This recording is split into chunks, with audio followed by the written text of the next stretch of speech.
الرحمن علم القرآن خلق الإنسان علمه البيان الشمس والقمر بحسبان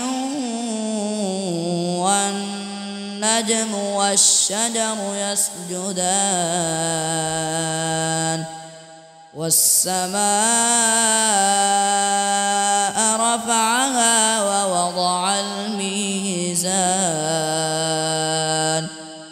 ألا تطغوا في الميزان وأقيموا الوزن بالقسط ولا تخسروا الميزان والأرض وضعها للأنام فيها فاكهة والنخل ذات الأكمام والحب ذو العصف والريحان فبأي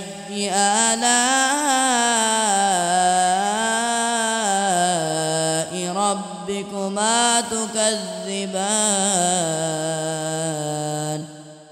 خلق الإنسان من صلصال كالفخار وخلق الجان من مارج من نار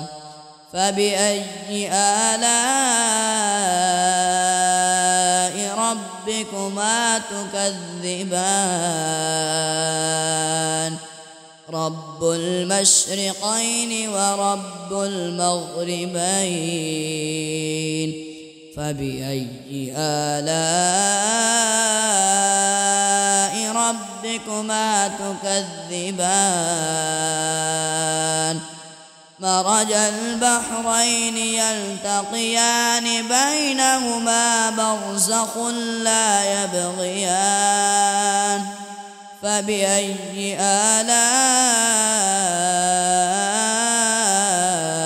ربكما تكذبان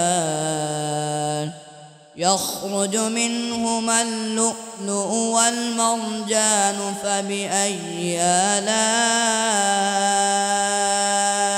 ربكما تكذبان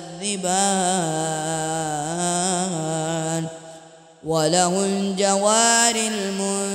المنشآت